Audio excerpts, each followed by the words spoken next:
Eh, Yendo a lo que empezamos ayer, hoy vamos a hablar, no de lo que dice el principio realmente, sino que hoy vamos a hablar de indicaciones, contraindicaciones, métodos y complicaciones del monitoreo de la presión intracraneal, para que ustedes tengan una idea de cómo se puede hacer. A veces cuando uno habla de monitorear presión intracraneal, Siéntate, pa. empezamos a pensar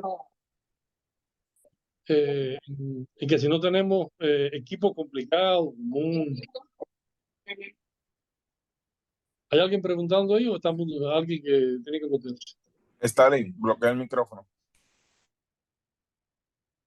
Entonces, muchas veces hay gente que no se decide hacer el monitoreo porque dice que no tiene el equipo adecuado, no tiene un monitor Camino, un Kuhlmann, o cualquiera de los monitores que ya sean de intraventricular o de fibra óptica, de intraparenquimatoso, y sin embargo eso no es así. Como yo le dije a ustedes ayer, las primeras monitoreos que se hicieron, luego de los de Browder y Meyer a nivel lumbar, que se dejaron de hacer por enclavarse los pacientes, fueron los de Guillain Millán en 1952 y esos fueron un catéter, un Levin de niño número 8 intraventricular. Ese sigue siendo hoy en día el gold estándar del monitoreo de la presión intracraneal. Todos los métodos que se utilizan hoy en día se basan en ese monitoreo intraventricular, porque aunque es el más invasivo, es el que más complicaciones puede tener. Sin embargo, es el más confiable de todos y el único que tú puedes drenar líquido cefalorraquídeo cuando necesitas bajar la presión intracraneal rápidamente, más rápido que con manitol, que con hiperventilación, que cualquier cosa. Y es el único también que te permite hacer, si es necesario, algún tipo de estudio dinámico por sustracción o por adición de líquido cefalorraquídeo, que lo vamos a ver más adelante. Entonces, la presión intracraneal, como le decía, ayer le había hablado que era la primera causa, ¿no? La causa principal por la que la gran mayoría de los pacientes llegaba a la muerte cerebral, ¿no? De ahí la importancia que tiene monitorearla, ¿no? Si es lo que más lesión cerebral es capaz de producir. Y en 1930, Browder y Meyer, cuando hicieron los primeros monitoreos aquellos continuos, un catéter espinal, llegaron a la conclusión, cierta, que todo el mundo ahora lo conoce, que el examen neurológico no era un fiel predictor del estado de la presión intracraneal. Tú podías estar en coma y tener una presión intracraneal normal y como se ve a veces en lesiones de la formación reticular activadora ascendente, y podía tener un paciente con una presión intracraneal bastante alta, a veces valores de 30, 40 y todavía tener un buen nivel de conciencia si eso no había deprimido la presión de perfusión y había hecho una hipopresión global del cerebro. Entonces, eso lleva a la conclusión de que la única manera real de uno saber cómo está la presión intracraneal es midiendo. Todavía la gente polemiza y se pone a hablar mente pendejada. Nadie cuestiona hoy en día de no medir presión arterial que diga que no es útil medir la presión arterial. Todo el mundo mide presión arterial, pero bueno, es fácil medir presión arterial. Entonces, sin embargo, presión intracraneal todavía hay gente que sigue diciendo, y ahora con la vaina del nervio óptico, que no es una cosa extremadamente confiable para uno poder guiarse solamente por eso, la gente no, yo mido el diámetro de la vaina del nervio óptico. Eso no. Lo que uno no debe estarse tranquilo hasta tener un monitor de presión intracraneal y hacer las cosas como debe ser, midiendo presión intracraneal. Además, el trabajo de Chernow, el Street Trial, fue el trial sudamericano, en el cual se manejó pacientes con monitoreo de presión intracraneal y otros manejados con tomografía, ha hecho bastante daño porque mucha gente no lo ha entendido bien y creen que el resultado del trabajo es decir que no se monitorea de presión intracraneal. Y después de eso, incluso, el mismo Randall Chernow ya lo dice donde quiera que va. Eh, eh, Randall Chernow, Heisenberg, Narayan, fue un grupo, hicieron un webinar, yo me acuerdo que ahí en intensivo nosotros lo vimos, con la conexión que ellos nos enviaron, y en eso ellos decían que el resultado del trabajo del Betrick Trial no era ese, sino que era imprescindible seguir monitoreando presión intracraneal en el manejo neurocrítico de los pacientes con trauma craneoencefálico grave.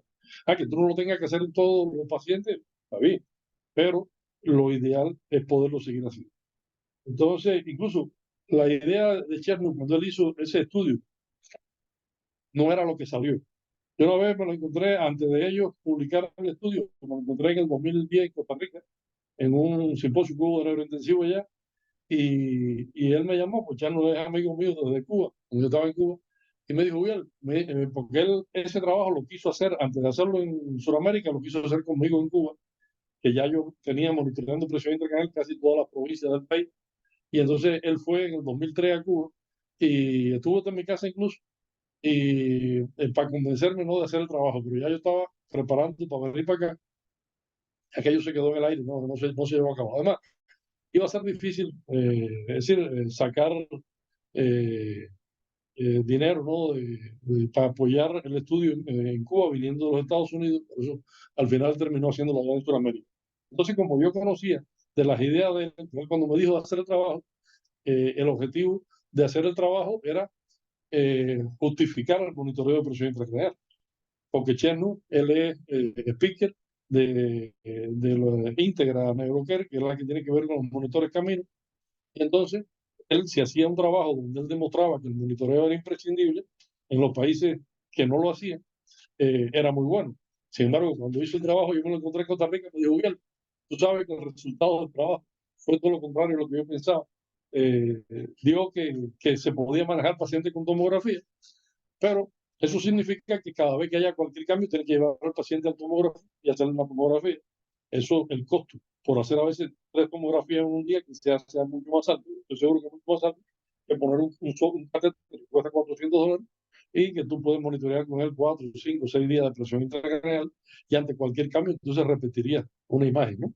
Entonces, de ahí la importancia que tiene monitorear presión intracraneal. Eso nadie debe cuestionarlo. Y nadie debe buscar un subrogado como la presión, es decir, el diámetro de la vaina del nervio óptico para tratar de sustituir el monitoreo de presión. Entonces vamos a ver aquí las indicaciones para el monitoreo de la presión intracraneal. Tenemos que estas indicaciones pueden ser indicaciones clínicas. ¿Qué son las indicaciones clínicas? Todas aquellas enfermedades o patologías que sospechamos que pueden cursar con un aumento de presión intracraneal. Y como la única manera de saber si está alta o bajita es monitoreándolo, realmente hay que hacerlo. Además, todas las medidas que existen para controlar la presión intracraneal, ninguna es inocua, porque la más inocua es el drenaje de líquido cefalorraquídeo. Hay un catéter metido dentro de un ventrículo que se desinfecta haciendo la ventriculitis. Esa es la más inocua, porque el manitol tiene complicaciones, la hiperventilación tiene complicaciones, la terapia de luz tiene complicaciones, el coma barbitúrico ni se diga, la hipotermia igual, tiene una craniotomía descompresiva, es una cosa bastante agresiva. Entonces, a nadie se le ocurriría usar empíricamente cualquier de esas medidas si no está seguro si el paciente tiene hipertensión grave. Entonces, las indicaciones clínicas van a ser la más importante, la más universal, es el trauma craneoencefálico grave. Es decir, aquel que tiene un largo de 8 o menos, ahí son los pacientes que tienen una alta posibilidad de tener un aumento de la presión intracraneal y deben monitorearse. A pesar de que incluso los traumas moderados, en un por ciento bastante importante, pueden a veces tener presiones mayor de 20 milímetros de mercurio y a veces, pero bueno, moderado a veces, al tener un nivel de conciencia adecuado y al tener tomografía, a veces uno se puede dar el lujo de no ser tan agresivo y monitorear presión integral un moderado, excepto una condición que la voy a mencionar aquí, como esta. Es decir, tener un trauma craneoencefálico moderado, que como yo le digo, hay un por ciento que puede tener aumento de la presión intracraneal.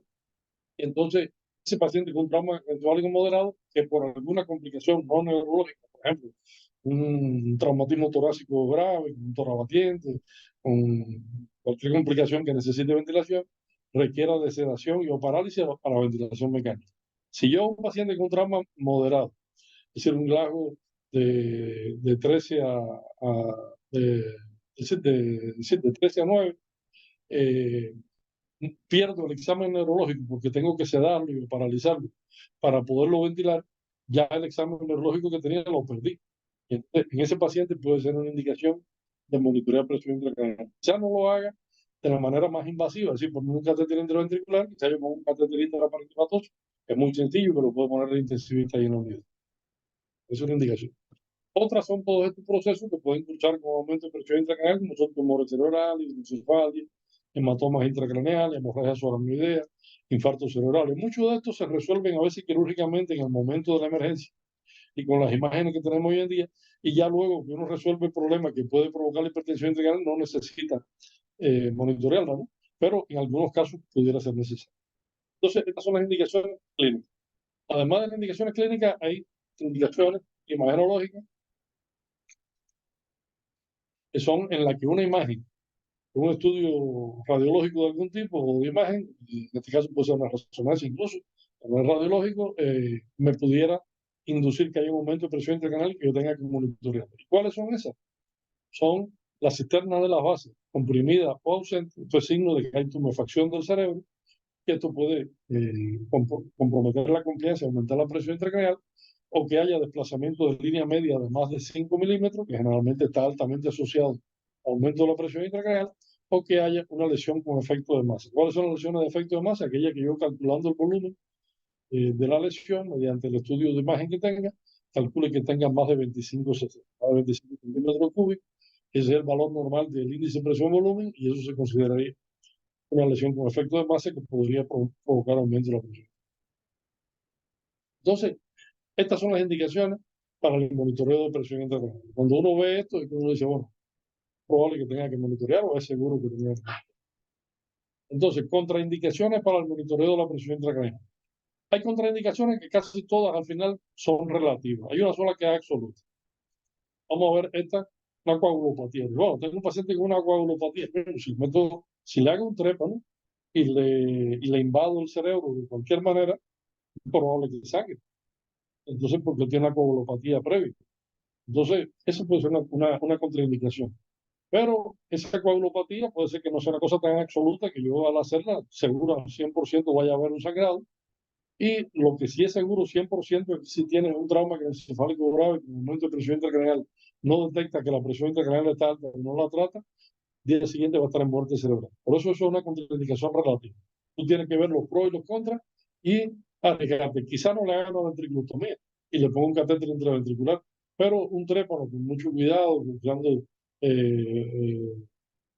Subdicel, que son fibrina y gelatina de fibrina y gelfón, que son coagulantes. Uno puede hacer un trépano sin problema y poner un catéter intraparenquimatoso, su aranoideo o su sutural, sin muchas complicaciones, y puede medir presión intracraneal de ese paciente.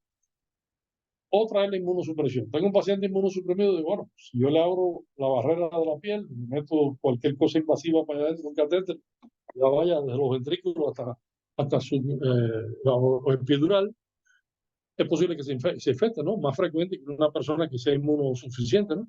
Pero también igual, si ese paciente tiene hipertensión intracraneal y no se lo mide, no va a ser probable que se infecte, sino va a ser seguro que se muera de hipertensión intracraneal al día siguiente. Entonces, es una contraindicación relativa. Esta sí es una contraindicación absoluta. Si tú tienes un paciente moribundo insalvable, con un glasgo ya de 3, 4, con midriasis bilateral, ausencia de reflejo de tallo, que tú dices, ese paciente, ya yo no le voy a hacer nada, ese paciente no se va a beneficiar con que yo le mida la presión intracraneal porque ya está en un estado inminente a la muerte encefálica o en muerte encefálica, ese paciente sí no tiene sentido llevarlo al quirófano o ponerle en el intensivo un catéter intraparenquimatoso para medir nada que tú no vas a controlar ya, que está incontrolable. Entonces, esa es la única contraindicación absoluta del monitoreo de presión intracraneal. Paciente moribundo y insalvable, que ya no hay nada que hacer. Entonces, también otra complicación, es decir, contraindicación, perdón, pero también lo que hay que tener en cuenta es que uno tiene, en este caso, que cubrir al paciente con antibióticos.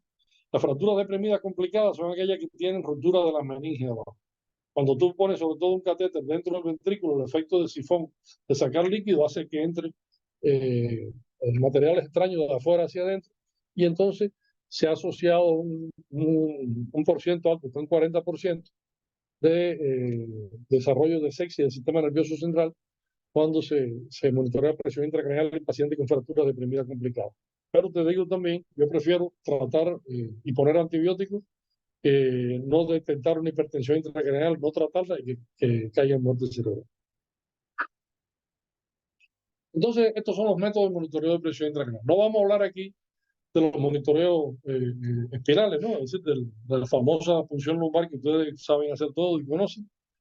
Esa se hace con una aguja espinal y los manómetros de Quincy, Stucky y Ayer y Ayala. Y entonces vamos a hablar de las formas de monitoreo continuo de presión intracranial. Aquí están más o menos representadas todas las formas. Eh, Desde afuera hacia adentro tenemos el monitoreo epidural. Si uno pone el transductor a nivel de la dura madre, aquí lo pusieron en el disco, no está en la dura madre estaría aquí, ¿no? Esto debería estar aquí para estar midiendo. Epidural, en ese caso sería el menos invasivo de todo porque no tienes que abrir ni siquiera la dura madre, sería ponerlo y medir ahí. Si uno abre la dura madre y pone el catéter subdural, está midiendo subdural como hace esto, y rompe el aracnoide y se mezcla con el líquido cefalorraquídeo, entonces está subaracnoideo. Muy difícil poner uno independientemente del otro. Ya que uno lo quiere poner subdural, siempre se rompe el aracnoide y lo pone subaracnoideo, ¿no? Y entonces también están intraparenquimatosos, como sería, no, este no es un intraparenquimatoso, el intraparenquimatoso realmente está dentro del parénquima, aquí se hizo como una cavidad. Entonces, y el primero que yo le dije que se hizo, que es el gold estándar, fue el que se usó como referencia para todos los demás, es el intraventricular, que es cuando se pone no una aguja como esta, ¿no? Sino un catéter como este dentro de uno de los ventrículos. Puede ser cualquiera de los cuernos, el que más se utiliza es el cuerno frontal, un ventrículo lateral, generalmente el hemisferio no dominante, o el que uno pueda coger, no siempre los ventrículos tienen un diámetro suficiente para uno poderlo canular. Entonces vamos a hablar un poquito de cada uno. Vamos a hablar primero del más invasivo, que es el primero, y después se hicieron todos los demás. Lo que se utiliza, como le decía, es ventaja que tiene el intraventricular, es el más fiable de todos.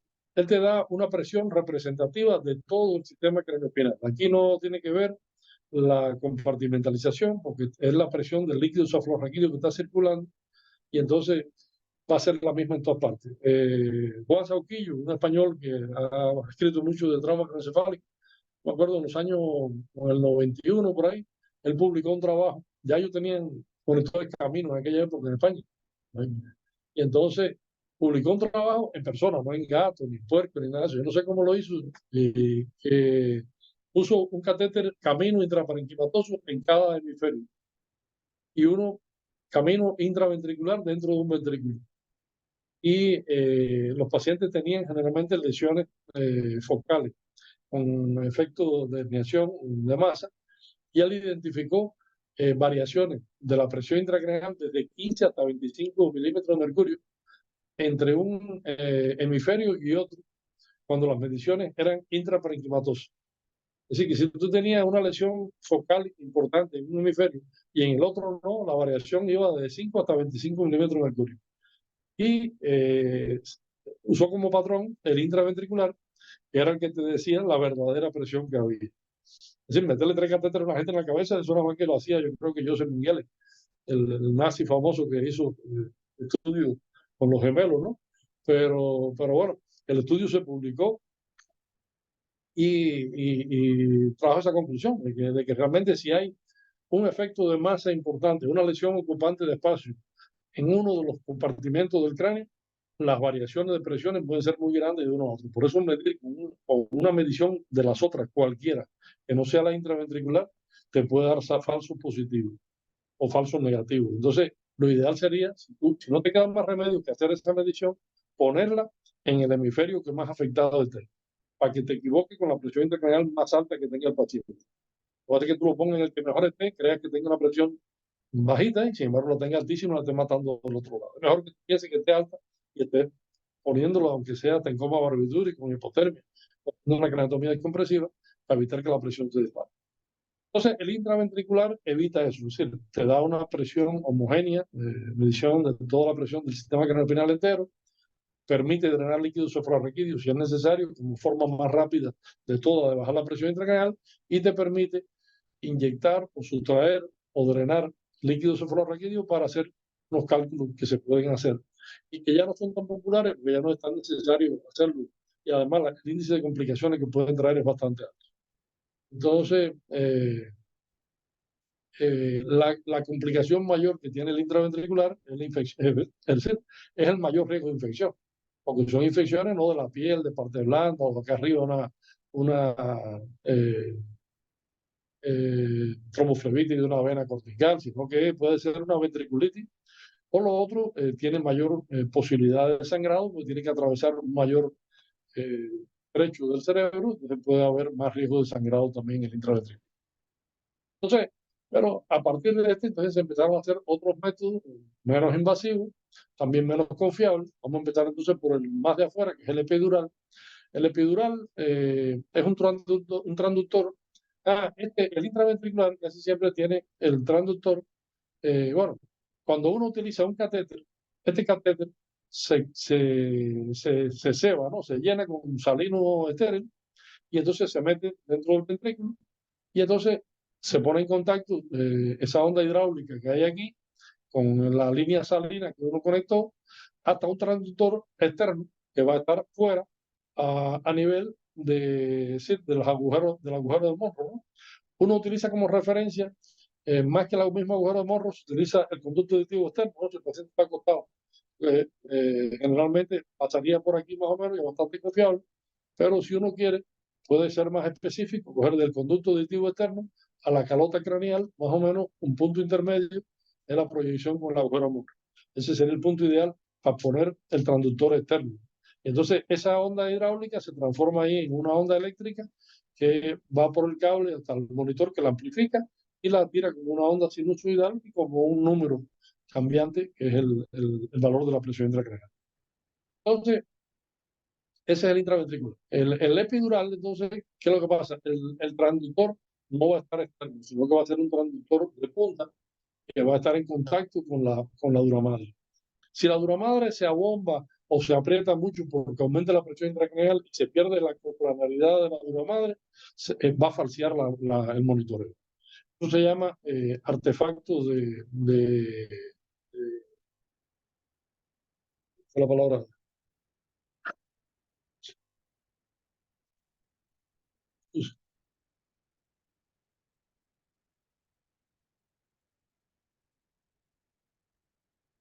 Es decir, artefacto no, eso se llama que se dampea, se tapa. La membrana del transductor se tapa con el cerebro que se impacta contra él. Y entonces, en inglés te lo van a ver como dumping, igual que ven en otra onda. Pero generalmente dice, bueno, se tapó. En español lo dice, se tapó el transductor. Ese es el epidural. El epidural es el que menos riesgo tiene, pues lo pone cualquiera. De hecho, cuando yo monitoreaba presión intracraneal en Cuba, yo lo hacía porque yo era neurocirujano, pero en el resto del país nadie lo hacía porque a los neurocirujanos no les importaba ponerlo, ¿no? Entonces ellos llegaban y operaban a un paciente y se iban para quedar.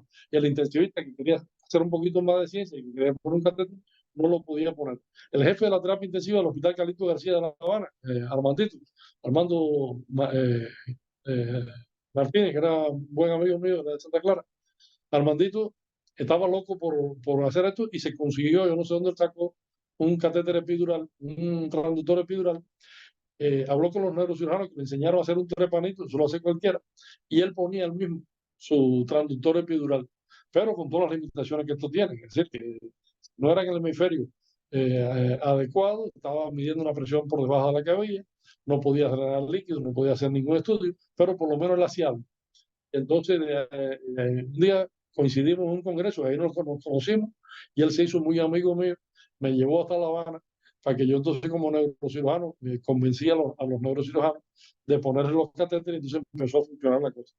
Entonces yo le ponía en el catéter al intensivista y el intensivista manejaba la presión intracraneal.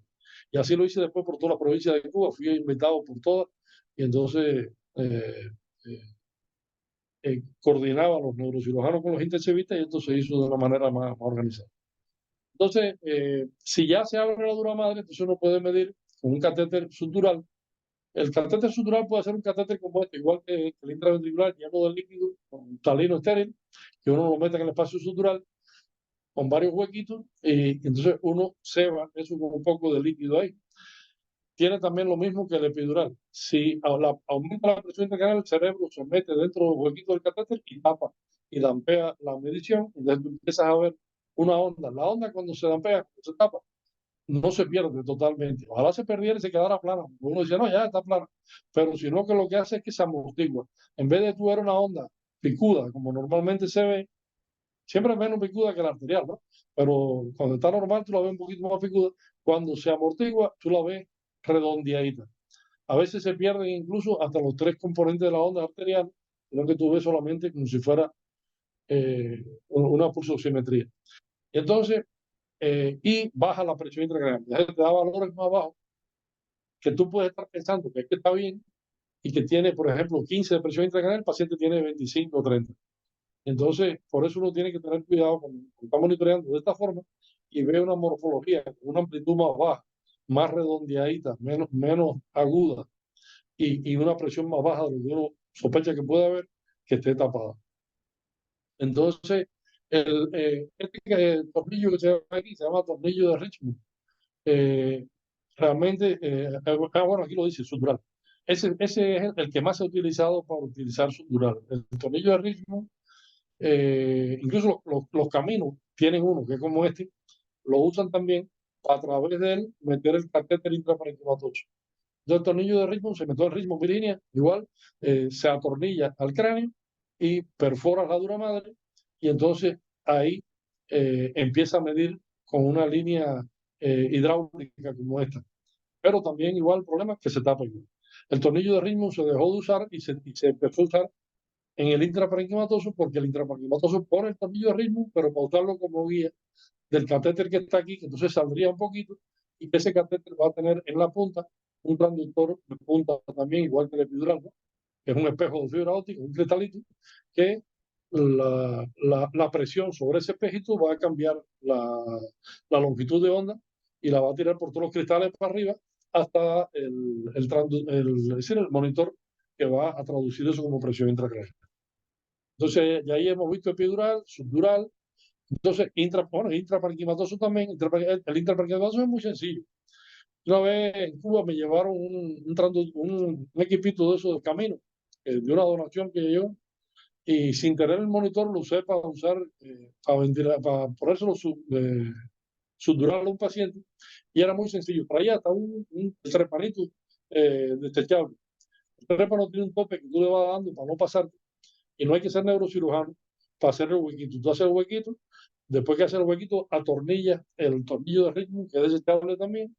Después tiene entonces una agujita que tú entras y funciona con la aguja en la dura madre. Después tiene entonces otra agujita que es Roma, que con esa Roma tú entras al parénquima cerebral hasta donde vas a entrar el catéter, y después entras el catéter y lo atornillas al tornillo. Cuando usas ese monitor, ya sea el Camino o el Kuhlmann también, que tienen los sensores de punta, lo que pasa es que tienes que poner en cero el transductor antes de ponerlo. Y lo pones y lo seriaste una sola vez. Él se va a ir yendo del cero poco a poco con el paso de los días, pero no puedes hacer como esto, que tiene una línea de salida en el transductor afuera, que tú cada vez que te da la gana, abres la atmósfera, le das cero y vuelves a cerrar y ya está seriado. ¿No? Este se sería una sola vez cuando se pone. Si se va del cero y sube o baja, la única solución es quitarlo y ponerlo de nuevo. Habitualmente pasan unos días para que eso pase y uno ya no necesita tantos días de presión intracraneal. Tú puedes medir a veces 3, 4. Ya es raro que tenga 5 días de presión intracraneal con las cosas que hay ahora, los estudios y las imágenes, que uno ya si uno detectó un patrón de que la presión se ha mantenido normal, la tenía resuelta, uno quita el catéter lo antes posible. Ya después de 6, 7 días, los riesgos de aumentar la presión, las infecciones pueden aumentar. Por eso uno trata de monitorear más o menos de 5 días, aunque pues, fácilmente yo he tenido pacientes 8, 10 días sin problemas y sin infección, siempre que te cuide bien. Entonces, estas son las diferentes formas de monitoreo, métodos de monitoreo. Vamos a ver entonces. Bueno, no, aquí se lo estoy escribiendo: craneales, intraventricular, intraparenquimatoso, subdural o subaracnoideo y epidural. Y el espinal, que ya le dije que no íbamos a hablar de eso. Entonces vamos a hablar de complicaciones del monitoreo de la presión intracraneal ya para terminar. Como decía, hoy es más corto que ayer, que mañana. Estas complicaciones pueden ser de dos tipos. puede ser directa por la naturaleza invasiva del procedimiento. Parece que le estamos abriendo una herida en la cabeza a la gente, le estamos perforando, abriendo la dura madre, metiendo un catéter para el ventrículo o por parénquima cerebral o al espacio subaracnoideo sutural. Eso es algo invasivo, eso puede tener complicaciones. Entonces, ¿qué puede producir? Infección, que pueden oscilar desde un 2 hasta un 12%. Generalmente el 12% se ve más en las intraventriculares y las otras menos invasivas, el porciento es mucho más bajo. A veces incluso ya no es tan alto, ¿no? Porque antes se tomaba como infección, nada más que hubiera un aumento de los glóbulos blancos en el líquido, y sin embargo ya se ha dejado como infección que tenga síntomas clínicos de sepsis y sistema nervioso central, y si solamente hay aumento de la celularidad, decir que hay colonización, ¿no? Y entonces que realmente no es una infección. También los antibióticos que tenemos hoy en día son mucho más potentes. Yo he visto muchas ventriculitis ya encedemadas sobrevivir. Sin embargo, nunca vi una ventriculitis sobrevivir cuando yo estaba haciendo neurocirugía, porque los antibióticos que teníamos eran una basura, la mayoría no, ni siquiera atravesaban barreras hematoencefálicas, y cuando tenías algo bueno era una cefalosporina de tercera generación, si acaso. Entonces ya eso ha cambiado. Las hemorragias es otra de las complicaciones, oscilan de un 0.5 a un 6%. La hipertensión intracraneal iatrogénica, ¿qué es lo que es iatrogénica? ¿Por qué? Porque acuérdense que este catéter, cuando uno está monitoreando, no con el camino esto no va a pasar. El camino es de fibra óptica, no hay manera no hay que estar infundiendo líquido hacia adentro. Pero los que tengan una línea salina conectada a un ventrículo o a otro lado, a veces uno se pone la gente se pone a flucharlo, y eso puede, si el paciente tiene una muy mala confianza, una mínima cantidad de líquido que entre, es capaz de aumentar la presión intracraneal. Entonces eso hay que tener cuidado. Las otras complicaciones son indirectas, que son por decisiones iatrogénicas por errores en el monitoreo. Imagínense que yo pongo el catéter y que yo cereo mal el catéter. No lo pongo en 0, sino que lo puse en -10 o -15. Y entonces el paciente tiene una presión intracraneal que está eh, en 10 o 15 milímetros de mercurio, y sin embargo la suma de las dos estamos hablando de 25. Y yo pienso que está en 15 y no la estoy tratando. O por el contrario, lo sería mal y el paciente tiene una presión intracraneal normal y a mí me está dando que tiene 30 de presión intracraneal y que no puedo controlarla, y yo meto al paciente en un coma barbitúrico, una hipotermia, una craneotomía de compresión. Esas son complicaciones por errores en el monitoreo, por malas decisiones. Pues nada, hasta ahí lo que le traía hoy era ya ahora, después de uno conocer, es decir, cómo se genera la presión intracraneal, las indicaciones, contraindicaciones, complicaciones y métodos. Ya mañana podremos hablar entonces de la información que le podemos sacar al monitoreo de la presión intracraneal, y que ustedes entiendan mucho mejor lo que sigue siendo la piedra angular del monitor, del neuromonitoreo multimodal todavía, y que a pesar de que muchos